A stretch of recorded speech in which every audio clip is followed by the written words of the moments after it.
pada saat saya masuk ke toko teman-teman, maka yang menjadi subjek kedatangan adalah sudah pasti pelanggan, ya. Lalu antriannya dalam bentuk apa? Dalam bentuk bayar belanjaan. Fasilitas yang terjadi di mana? Di kasir, ya. Lalu pada saat saya masuk ke SPBU, sini ya SPBU ini ya, maka ada subjek kedatangan siapa? Kendaraan dong, mau isi kendaraan, mau isi bahan bakar. Lalu antriannya dalam bentuk apa? Dalam bentuk isi bahan bakar. Fasilitasnya apa? Petugas, ya. Lalu pada saat saya berada di bandara mau take off gitu ya, maka atau landing, maka saya sistemnya disebut dengan sistem bandara. Subjek kedatangan adalah sudah pasti pesawat. Antriannya dalam bentuk mendaratnya, ya. Fasilitasnya adalah landasannya. Bagaimana si pesawat ini harus ngantri jika si landasannya atau penerbangan itu begitu padat. Ya mungkin dia akan berputar-putar dulu sekitar 5 menit supaya landasannya cukup aman dan kosong untuk dilandasi. Ya teman-teman ya. Kalau kira-kira untuk di bank tadi kira-kira sistemnya sistem apa teman-teman? Kalau kita berbicara, saya sebagai konsumen bank, kira-kira apa? Sistemnya sistem apa nih? Wah ini masih lemas ya bekas makrab kemarin ya. Subjek kedatangannya siapa ini teman-teman? Nasabah. Oke, nasabah, ya nasabah atau konsumen ya. Tapi tepatnya adalah nasabah. Antriannya apa? Kira-kira? CS. Ke CS ya. CS atau transaksi ya teman-teman ya. Antriannya dalam bentuk transaksi. Fasilitasnya apa di sini? Teller. Teller ya. Oke. Benar. Ya, teller atau teller nih teman-teman. Kalian yang teller ya. Nah, kecapean.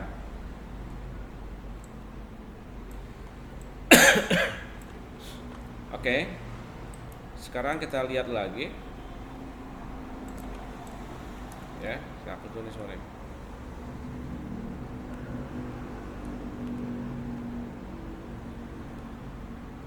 Nah, kita lanjut aja sini. Nah, tujuan antrian. Nah,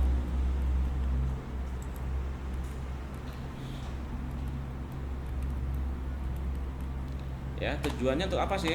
Untuk mencari kondisi keseimbangan antara ongkos pelayanan dan ongkos yang disebabkan oleh adanya antrian teman-teman. Yang saya katakan di awal bahwa pada saat saya mengantri saya harus mengeluarkan waktu yang terbuang percuma gitu ya. Lalu saya mengeluarkan kos untuk misalnya kendaraan yang saya gunakan. Maka cari kondisi keseimbangannya supaya tidak terjadi hal-hal yang merugikan secara signifikan. Contohnya swalayan yang mempunyai 6 buah kasir teman-teman, ya. Kalau kalian lihat kadang-kadang di swalayan itu si cash registernya atau kasirnya tidak dibuka semua. Ada yang istirahat dan ditutup. Kecuali jika ada terjadi penumpukan misalnya antrian yang cukup panjang, maka si manajer tokonya bisa langsung bilang buka semua gitu ya. Atau saya pada saat masuk jalan tol tidak semua gerbang dibuka pada saat saya mau keluar. Kenapa? Tidak begitu panjang antriannya, ya sudah buka 3 gate saja atau 3 gerbang saja gitu ya. Agar dicapainya keseimbangan, maka akan digunakan sistem buka tutup kasir sesuai dengan panjang antrian. Sama halnya pada saat mudik lebaran gitu ya, tahun baru Natal gitu. Maka yang terjadi apa? Ada sistem buka tutup jalan ya. Antriannya panjang, oke, buka dulu. Nah, itu tujuannya ya teman-teman ya. Supaya menyeimbangkan. Oke, kita lanjut lagi. 2 faktor penting yang mempengaruhi tujuan adalah ini. Ya. Biaya, cost of providing service teman-teman. Yang pertama itu. Yang kedua adalah biaya akibat ketidakpuasan pelanggan, cost of customer dissatisfaction ya. Jadi adalah saya pelanggan, saya nggak puas tuh. Maka ini yang harus diminimalisasi supaya biaya ini tidak menjadi hambatan di dalam bisnis kita gitu ya. Tingginya permintaan layanan Perhatikan di sini teman-teman, tingginya permintaan layanan tanpa diikuti dengan kapasitas pelayanan yang memadai dapat menyebabkan ketidakpuasan pelanggan. Pada saat pelanggan tidak puas, maka dikatakan permana tadi kabur saja gitu. Saya nggak suka gitu ya, karena harus menunggu lama gitu. Nah, kita lihat ada komponen dan karakteristik dari model sistem antrian ini teman-teman. Antrian ini sebenarnya ada 6 komponen. Yang pertama adalah sumber input atau calling population. Apa itu adalah sumber input dapat berupa populasi individu seperti orang atau barang. Sekali lagi, bisa orang atau barang yang datang pada sistem untuk mendapat pelayanan. Nasabah minta pelayanan untuk dilayani apakah transaksi gitu ya. Lalu karakteristik yang perlu diketahui adalah ukuran populasinya. Populasi bisa yang datang secara teratur teman-teman, dan ada populasi yang tidak datang teratur. Kira-kira ya, kalau kita berbicara realnya, kalau yang teratur itu teman-teman adalah populasi yang diatur kedatangannya. Contohnya apa? Misalnya saya diminta untuk vaksin, ya, karena terlalu banyak maka saya harus datang tanggal sekian, hari apa dan jam berapa. Itu yang dimaksud dengan populasi datangnya teratur, gitu ya. Bagaimana dengan populasi yang datang tidak teratur teman-teman? Adalah banyak ya orang yang mengantri SPBU, di SPBU, orang yang datang ke swalayan, kan nggak bisa diatur kapan saja datang gitu. Itu adalah sumber input atau calling populationnya. Lalu pola kedatangannya, arrival pattern gitu ya. Cara individu dari populasi dalam memasuki sistem antrian. Ada pola yang kedatangannya konstan, ya, ada yang acak atau random. Lalu perilaku kedatangan ada yang berkelompok, ada yang satu persatu. Ya, itu pola kedatangannya, ada yang satu-satu, ada yang berkelompok, ada yang tetap, gitu ya, dan ada yang acak. Nah, dikatakan pola kedatangan yang arrival pattern itu adalah pola yang tidak memiliki variasi. Maka waktu antar kedatangannya konstan, teman-teman. Lalu adalah pola yang berubah-ubah. Maka diperlukan fungsi probability antara waktu kedatangan. Nah, kalau dilihat dari probabilitas antar waktu kedatangan ya teman-teman, ada yang modelnya kedatangan Poisson. Ya. Kedatangan Poisson itu adalah pola kedatangan yang random, acak. Artinya waktu kedatangan berikutnya tidak tergantung pada kedatangan sebelumnya. Ya, ini pola kedatangan Poisson ya. Tetapi kalau pola kedatangan Erlang ini tadi dikatakan adalah yang penemu ya sistem antrian ini. Misalkan gini, ada satu entitas masuk menuju server 1. Oke teman-teman, ya supaya saya kasih gambaran dulu. Antrian itu modelnya teman-teman, ada yang single server, ada yang multi server. Kalau yang single server berarti saya hanya masuk dan dilayani oleh satu orang saja. Itu ya. Contohnya saya masuk ke toko di mana toko itu hanya membuka satu kasir saja, hanya satu kasir saja yang ada tersedia. Maka saya masuk pada yang namanya single server. Tetapi pada saat saya menemukan ada satu toko 5 server, ya. Oh tapi sorry teman-teman, kalau yang satu server itu single server adalah saya dilayani oleh satu server maka selesai. Kalau yang multi server, saya misalnya di bagian pendaftaran, saya harus melewati rangkaian beberapa server atau beberapa layanan. Gitu ya, misalnya saya masuk ke bank nih. Saya harus melewati yang namanya ambil nomor dulu, gitu ya, ambil nomor antrian. Lalu saya masuk menunggu, lalu saya dipanggil oleh CS nomor berapa saya nggak tahu. Kalau proses saya akan dilayani oleh server yang lain atau jenis transaksi yang lain, maka itu yang disebut dengan multi server teman-teman. Ya, jadi saya harus melewati beberapa layanan. Itu yang disebut dengan multi server. Contohnya gini ya, jika satu entitas masuk menuju server satu, nah dikatakan entitas satu ini dia harus dikatakan selesai proses dia itu, dia harus masuk ke server satu, habis server satu dia masuk ke server 2, lalu ke server 3. Dikatakan untuk apa? Untuk dilayani secara bertingkat. Jadi dikatakan dia selesai jika dia sudah melewati 3 server itu. Tetapi dikatakan kalau pola kedatangan Erlang, jika entitas 1 belum selesai dilayani sampai ketiga, sampai level 3 atau server ketiga, maka entitas 2, orang yang berikutnya tidak boleh teman-teman langsung ngantri. Misalnya gini ya, saya masuk sekarang kan 3 server atau 3 layanan. Saya masuk ke server 2. Sekarang saya sudah menuju server 2. Saya dilayani oleh server 2 atau orang kedua. Kan pasti server 1 kosong ya teman-teman ya. Nah, si orang di belakang saya nggak bisa masuk server 1 dong, walaupun itu kosong.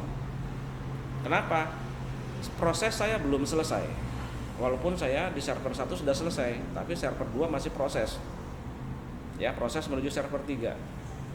Setelah saya meninggalkan server 3, maka server 1 kosong, 2 kosong, 3 kosong, maka si B boleh masuk dilayani di server 1. Itu pola yang namanya pola Erlang, teman-teman. Bisa dipahami? Teman-teman? Bisa Pak. Oke ya, sip. Itu ya, kalau Poisson terjadi acak gitu ya, dan setelah selesai ya langsung saja yang ke berikutnya. Kalau Erlang tidak, harus selesai semua dulu baru masuk ke ada orang yang boleh mengantri lagi. Lalu yang disebut dengan antrian atau queue gitu ya. Antrian menunjukkan aktivitas individu. Jenis antrian teman-teman itu ada 3 macam perilaku. Ya, perilaku individu dalam antrian. Yang pertama adalah bulking. Bulking ini apa sih? Bulking adalah orang atau entitas dengan mempunyai atau dengan perilaku dia meninggalkan sistem sebelum masuk antrian. Contoh gini ya, saya udah melihat nih mau beli tiket ya, K-pop gitu ya. Saya lihat kok panjangnya sampai mengular gitu. Kalau saya bulking, saya nggak jadi teman-teman. Saya belum masuk ke sistem antrian, tapi karena saya udah lihat terlalu jauh, saya malas gitu ya. Ya sudah, saya tinggalkan saja antrian, saya nggak mau. Yang kedua adalah modelnya renege ya.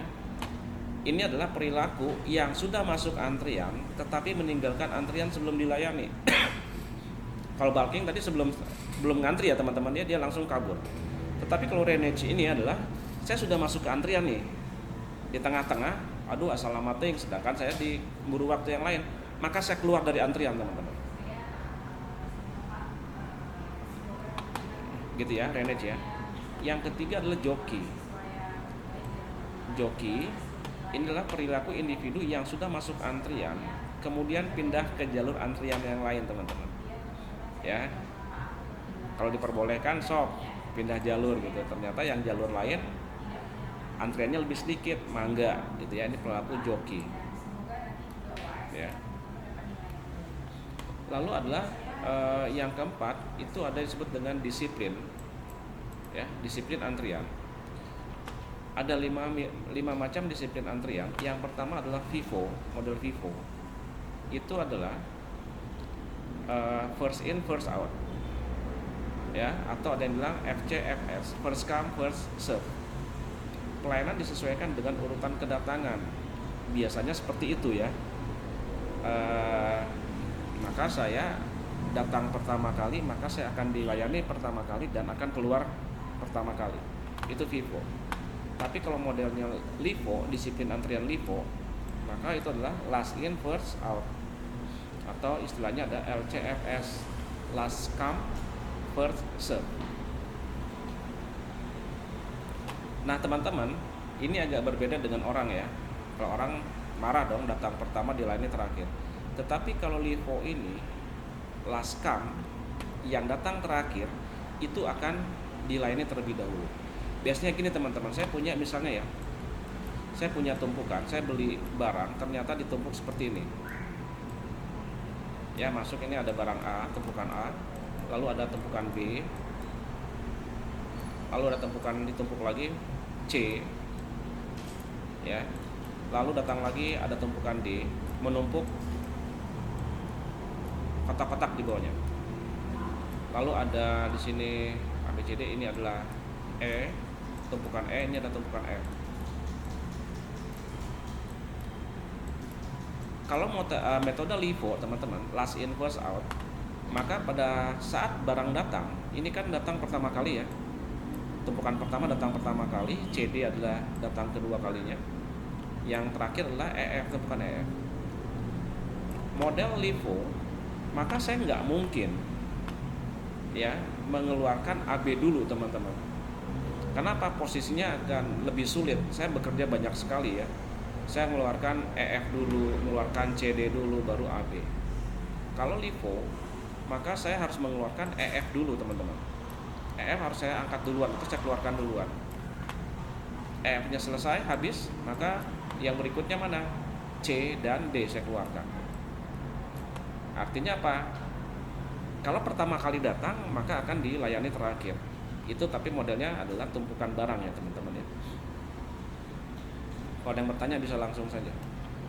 Lalu yang kelima ada SIRO, Service in Random Order. Pelayanan dilakukan secara random atau acak. Contohnya gini, pelayanan di toko yang tidak punya jalur antrian. Ya, saya bisa masuk kemana aja nih, ke kasir yang mana saja. Tapi kalau pada saat semua pelayan itu ini contoh pelayanan di toko, maksudnya gini teman-teman ya, bukan membayar ya, bukan saat membayar. Tapi pada saat saya ingin mengambil barang atau membeli barang, saya tidak perlu dilayani. Kalau misalnya self service, di Solarnya kan kayak gitu ya, ambil barang kita masukin keranjang atau masukin troli, ya sudah angkat, bayar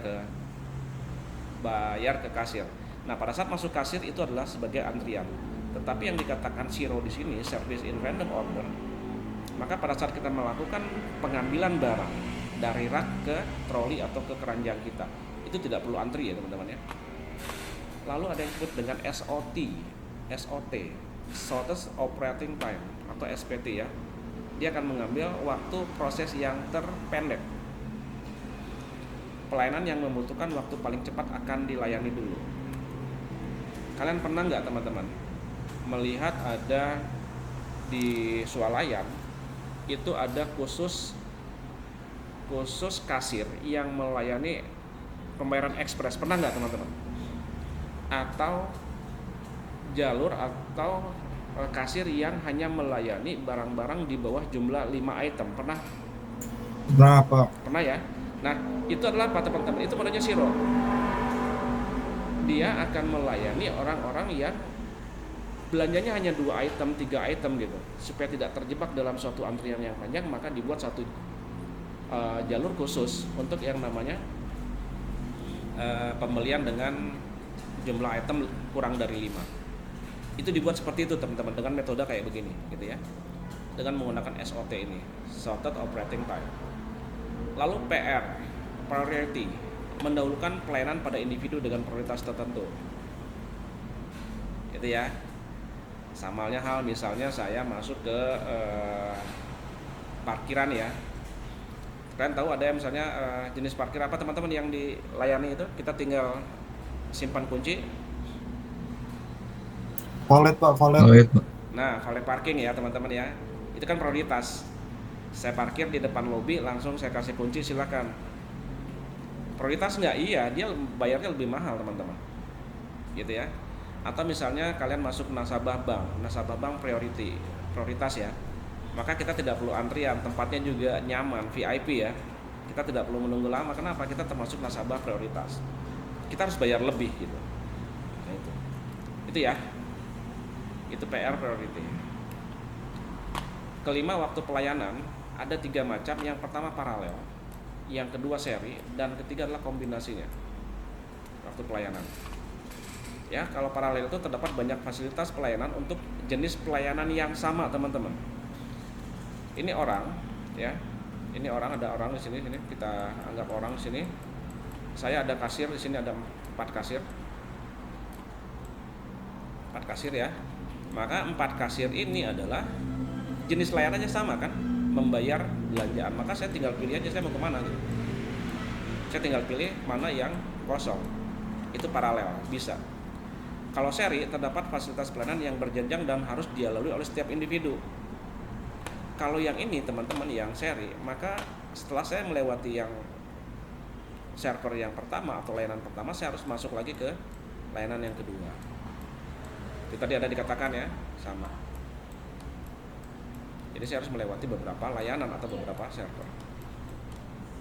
Oke, itu ya. Kombinasinya adalah kombinasi dari yang ini, paralel dan seri. Oke, ini belum masuk hitung-hitungan, saya masih berbicara teori dan konsep dulu. Nah, kalau kita lihat gambarnya teman-teman ya, ilustrasinya adalah seperti ini. Ini populasi, bisa orang, bisa entitas. Masuk yang namanya pola kedatangan, lalu masuk ke dalam sistem antrian, lalu dilayani oleh server atau pelayannya, lalu keluar, selesai. Ya, ini modelnya. Model sistem antrian seperti ini. Saya gambarkan dalam bentuk gambar. Model sistem antrian paralel. Ada populasi masuk ke kotak antrian di sini. Lalu dia dilayani oleh apakah di server 1 atau di server 2 teman-teman. Itu ya. Atau saya bilang ya, dia bisa memilih server 1 atau server 2. Tapi dengan syarat bahwa server 1 dan server 2 ini melayani dengan hal yang sama. Kalau bayar ya bayar gitu ya. Kalau store ya store. Pokoknya dia harus dengan jenis layanan yang sama. Si pengantri boleh memilih salah satu. Setelah keluar dia menjadi sebuah populasi. Kalau yang seri, populasi masuk ke antrian 1, dikatakan tadi masuk ke server 1. Nah, saya nggak boleh langsung ke server 2 atau antrian ke server 2 ya. Saya dilayani oleh server 1 dulu. Setelah selesai, saya keluar dari layanan pertama atau server 1 menjadi antrian yang kedua saya. Antrian kedua yang mana? Menuju ke server 2. Gitu. Jadi ngantri ke server 1, setelah selesai ngantri ke server 2, lalu setelah selesai misalnya hanya 2 server, maka saya kembali menjadi populasi. Gitu ya. Oke, yang saya katakan tadi ada berdasarkan sifat dan proses pelayanannya. Model sistem dapat dikelompokkan berdasarkan fasilitas pelayanannya. Ada channel, ya, single atau multiple, pace, single atau multiple, teman-teman. Channel adalah menunjukkan jumlah saluran atau jalur masuk ke dalam sistem. Sedangkan pace adalah jumlah servernya, teman-teman. Ingat ya, pada saat saya ingin masuk tadi ke sini. Nah, ini teman-teman ya. Kita lihat sini adalah menunjukkan jumlah saluran atau jalur masuk. Server 1 dan server 2 sama kan, dia bisa masuk ke satu jalur ini atau ke jalur satu ini. Nah, gitu. Itu yang disebut dengan channel. Tapi kalau yang disebut dengan pace, ini teman-teman. Pace itu ini. Apakah dia single server atau yang 2 server? Kalau 2 server ini sudah pasti adalah dengan pelayanan yang berbeda, nggak mungkin sama. Yang server 1-2 yang bentuk paralel sudah bisa dipastikan bahwa server 1 dan server 2 memberikan satu layanan yang sama. Ya.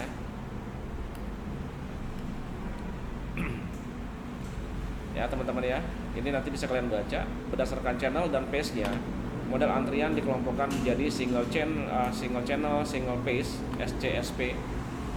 Terdapat saluran dan pelayanan. Pada gambarnya. Nah, ini teman-teman ya. Ada single channel, multi pace, SCMP. Sistem ini hanya terdapat satu saluran masuk dan lebih dari satu server yang bertingkat, multi server. Yang berikutnya multi channel single pace. Ya, ini teman-teman gambarannya nih ya. Single channel, single pace. Maka masuk populasi, masuk ke dalam sebuah antrian, ngantri, masuk server, selesai populasi. SCMP seperti ini. Tinggal kalian pelajari makna dari gambar ini berdasarkan itu. Oke, ya, saya langsung masuk ke kasusnya teman-teman ya. Nah, di dalam kita belajar tentang servers atau antrian teman-teman, sebenarnya apa sih? Yang dicari adalah ukuran kinerjanya. apakah seorang teller bank itu sudah cukup baik kinerjanya atau masih kurang baik. Kenapa? Terjadi penumpukan, dianya lelet gitu ya, kerjanya lelet. Ini akan menghasilkan sebuah ukuran kinerja. Ya. Dengan notasinya seperti ini. Ini ada notasi model notasi Kendall, teman-teman. Kendall ya. Notasi Kendall, kalau kalian nanti baca di sebuah literasi, maka si notasi Kendall itu akan memberikan format seperti ini. Contoh, tingkat kedatangan diberi M, lalu tingkat pelayanan dikasih M kapital, lalu di sini jumlah server. Notasinya gini ya, M garis miring M garis miring 1. 1 ini adalah yang jumlah servernya. Lalu besar populasi I, lalu panjangnya antrian I juga. Maka kalian buat harus notasinya seperti ini. Ya.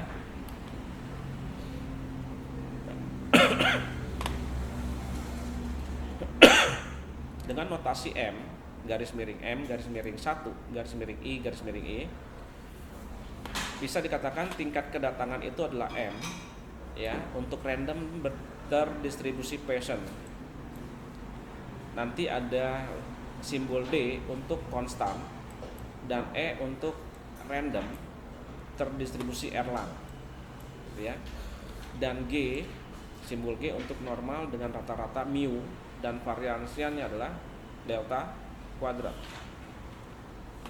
Tingkat pelayanan adalah M untuk random berdistribusi eksponensial. Ya. Tinggal dibaca ya teman-teman ya. Ini notasinya dan apa arti dari sebuah notasi itu.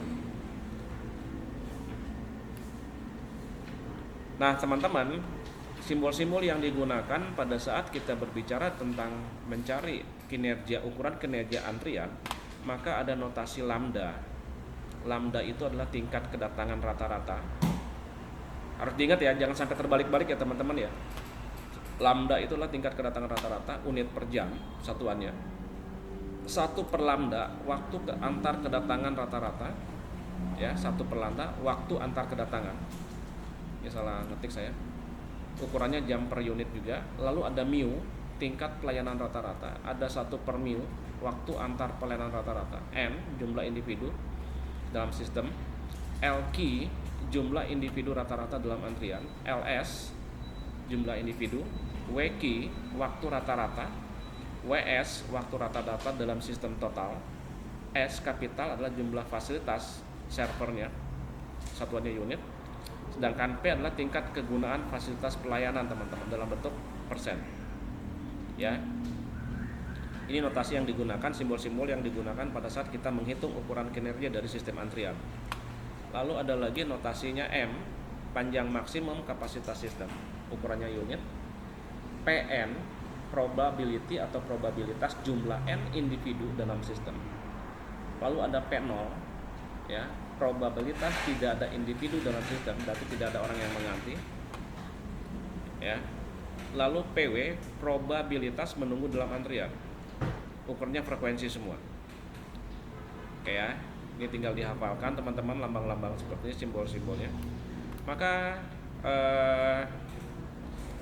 yang harus menjadi atau yang harus kalian ingat teman-teman, formulanya yang ini. Ya.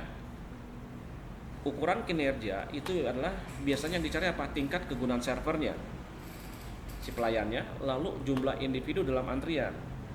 Semakin kecil semakin baik. Jumlah individu dalam sistem, waktu rata-rata dalam antrian, waktu menunggu rata-rata dalam sistem, probability terdapat individu dalam sistem. Ini ada berapa? 1, 2, 3, 4, 5, 6 ya. 6 poin ini yang menjadi ukuran kinerjanya. Pada saat nanti dapat soal, cari ukuran kinerja dari antrian seperti ini ya. Maka kita harus mencari tingkat kegunaan servernya apa? Dapatnya adalah P sama dengan lambda per mu. Jumlah individu dalam antrian LQ sama dengan lambda kuadrat dibagi dalam kurung mu dikali mu minus lambda. Jumlah individunya adalah LS sama dengan lambda per mu kurang lambda. Waktu rata-rata dalam antrian WQ sama dengan lambda per atau dibagi mu dikali mu kurang lambda. Waktu menunggu rata-rata dalam sistem WS sama dengan 1 per mu minus lambda. Sedangkan probabilitas terdapat individu dalam sistem adalah Pn sama dengan 1 per P, 1 minus P dikali pangkat P kali M. Gitu ya, P pangkat N. Rumusnya seperti ini, gampang, sederhana ya teman-teman ya. Kita lihat contohnya. Nah ini. Ada kasus gini teman-teman. Sebuah restoran melayani pelanggannya langsung di dalam mobil mereka, ya, seperti drive-thru ya. Restoran ini telah lama dan terkenal, tetapi manajer pemasaran prihatin dengan panjangnya antrian pada jam-jam sibuk. Ya, diperhatikan nih sama si manajernya. Kok jam-jam sibuk gitu ya, ngantrinya terlalu panjang gitu. Yaitu jam sibuknya pas saat makan siang dan malam. Ini kok sibuk banget gitu ya, sok datanya antrinya terlalu panjang. Beberapa pelanggan dikatakan sering mengadu tentang waktu menunggu yang berlebihan. Dengan kondisi ini, tadi Parmana saya katakan apa? Bisa kabur. Manajer merasa akan kehilangan pelanggan teman-teman.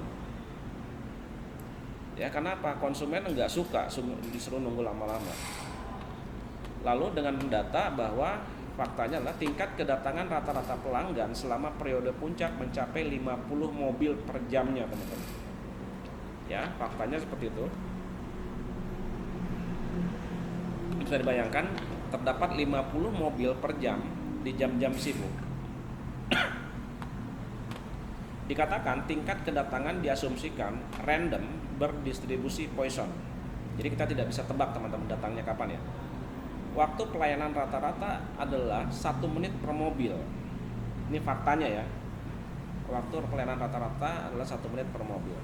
Sedangkan tingkat pelayanan random berdistribusi eksponensial. Dikatakan gini, masalahnya sekarang. Lakukan analisis ini dengan menghitung ukuran kinerjanya, performance measure-nya. Bantu si manajer ini teman-teman, kita cari berapa sih ukuran kinerja si servernya, si pelayannya ya. Kita lihat teman-teman. Berarti yang kita cari apa? 6 hal ini, tingkat kegunaan pelayanan restorannya, jumlah rata-rata pelanggan dalam antrian, jumlah rata-rata pelanggan dalam sistem. Beda teman-teman ya. Saya bedakan gini, jumlah dikatakan adalah jumlah rata-rata pelanggan dalam antrian. Jadi pada saat saya mengantri, berapa orang yang mengantri pada saat itu. Tetapi kalau jumlah antrian dalam sistem itu berbeda. Saya sudah dilayani, gitu ya. Saya sudah masuk ke dalam server, saya dilayani di situ. Sekali lagi, kalau saya masuk dalam sistem antrian, maka saya masih mengantri. Tetapi kalau pada saat saya masuk dalam sistem antrian, saya sudah dilayani tapi masih dalam proses teman-teman. Itu ya. Lalu jumlah rata-rata pelanggan dalam sistem, waktu menunggu rata-rata dalam antrian, waktu menunggu rata-rata dalam sistem. Lalu probability-nya berapa sih lebih dari 1 mobil dalam sistem gitu ya. Oke, kita akan kerjakan seperti ini. Gampang banget ya teman-teman ya, kalau kalian bisa memilah-milah. Oh, ini masuknya kemana? Ke mu atau ke lambda gitu ya, atau ke alpha. Maka kita lihat tingkat kedatangan adalah apa? Lambda ya.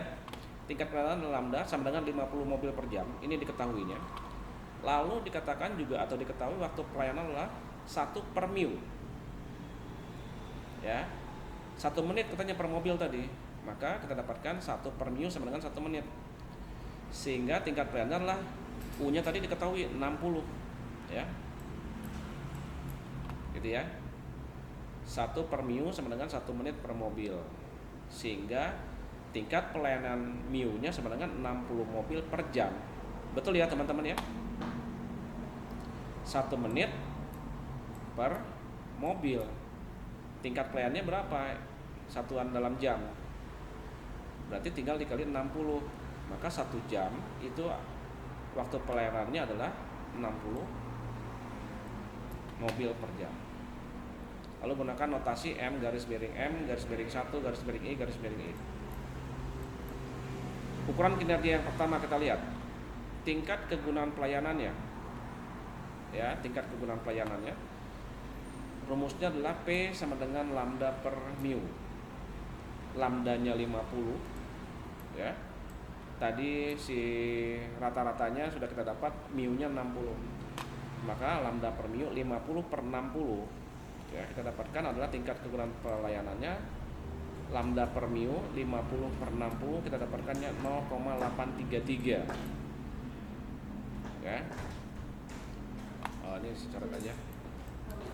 Lalu jumlah yang berikutnya, ukuran kinerja yang kedua, jumlah rata-rata pelanggan dalam antrian. LQ sama dengan lambda kuadrat dibagi mu dikali mu kurang lambda. Gitu ya. Kita lihat sini. Lambdanya berapa tadi? Ini sorry ya, ini 50 kuadrat teman-teman ya. Ini bukan 502 tapi adalah 50 kuadrat. Ini saya rubah. 50 kuadrat per 60 dikali 60 kurang 50. Kita dapatkan 4,167. Boleh kalian anggap ini menjadi 4 gitu ya. 4 mobil saja karena 4,1. Kecuali kalau misalnya 4,8 berarti kita anggap 5 mobil. 50 kuadrat dikurang 60. 50 kuadrat dibagi 60 dikali 60 kurang 10. Ya, maka kita dapatkan adalah 4,167 mobil atau setara dengan 4 mobil. Lalu jumlah rata-rata pelanggan dalam sistem. Jadi pada saat dia dilayani, rumusnya adalah LS lambda dibagi mu kurang lambda. 50 dibagi 60 kurang 50.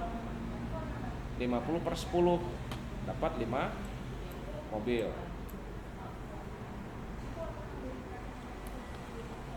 Nah ini waktu rata-rata dalam antrian. WQ didapat adalah lambda ini ya dibagi mu kali mu minus lambda.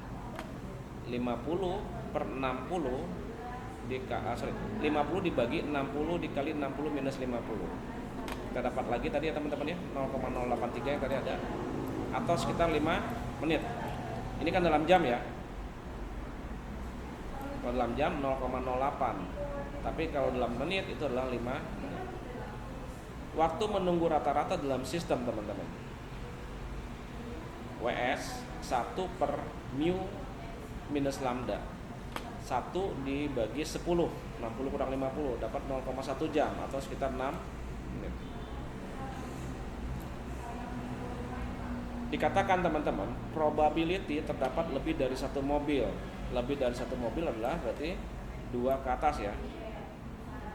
Rumusnya seperti ini. Oke teman-teman, rumusnya adalah gini juga ya. PN probability yang ke N lebih dari 1 sama dengan 1 dikurang P0 tambah P1. Ini ya teman-teman ya. Yang perhatikan yang kuning ini. Probability terdapat lebih dari satu mobil. Maka kita buat rumusnya PN lebih dari 1 sama dengan 1 minus P0 tambah P1. Kenapa ini harus 1? Ya, kenapa harus 1? Probability itu adalah 1 teman-teman ya. Kemungkinannya 0 atau 1. Maka kita katakan 1 dikurang P0 kemungkinan yang ke 0 dengan kemungkinan yang pertama. Kalau seperti ini teman-teman, misal gini ya, bagaimana probability terdapat lebih dari 2 mobil misalnya gitu ya, lebih dari 2 mobil, maka kita lihat rumusnya PN lebih dari 2 ya, kita anggap seperti itu loh, misalnya lebih dari 2, maka sama dengan 1 ya dikurang P0 tambah P1 tambah P2. Nah gitu teman-teman. Kalau lebih daripada 2, ini kan lebih dari 1 ya, maka rumusnya menjadi ini. Bagaimana kalau lebih dari 3? Berarti P0 nya sampai P3. P0 tambah P1 P2 tambah P3. Lebih dari 4 gimana? P0 tambah P1 P2 P3. Gitu ya teman-teman ya. Karena ini hanya lebih dari 1, maka kalian harus mencari dulu teman-teman P0 nya, lalu cari lagi P1 nya. P0 nya didapat dari mana?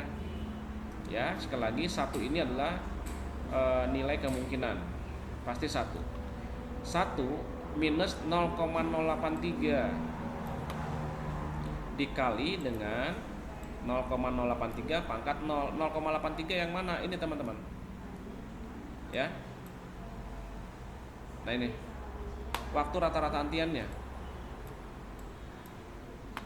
ya, WQ nya adalah 0,083 ini. Maka 1 dikurang 0,833 dikali 0,833, semua angka yang dipangkatkan dengan 0 adalah pasti adalah hasilnya 1. Maka 1 minus dikurang 0,8333 dikali 1, kita dapatkan 0,1667. Yang ke 1 gimana? Probability yang pertama, 1 dikurang tetap 0,0833 dikali dengan 0,833 dirinya sendiri dipangkat 1. Bagaimana Pak kalau ada P2 gini? Ya berarti adalah pangkat kita P2 gitu ya. Setelah kita hitung P0 P1 nya kita dapat ini teman-teman. P1 P0 nya 0,1667, P1 nya adalah 0,1389. Setelah ini ketemu, dua ini ketemu ya, kalian jumlahkan ya. Ini berapa sih? Ini 6, kita jumlah ya. Lalu ini 1 7 5 di sini. Ini satu lagi 7 10 0 buah 1 3 gitu ya.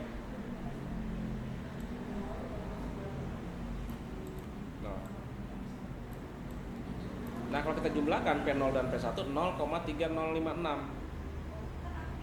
maka masukkan ke dalam rumus PN yang ini teman-teman. PN lebih besar daripada 1 sama dengan 1 dikurang P0 P1. Jadi 1 dikurang ini ya. Hasilnya mana? Hasilnya 0,6944. Ya, ingat ya teman-teman ya. PN lebih besar daripada 1, maka 1 kurang P0 tambah P1. P0 dan P1 nya harus dicari ya, dengan rumus seperti ini. 1 kurang 0,833 atau 1 kurang WQ dikali dengan si waktu rata-ratanya. Oke, sampai sini teman-teman. Ada pertanyaan tidak?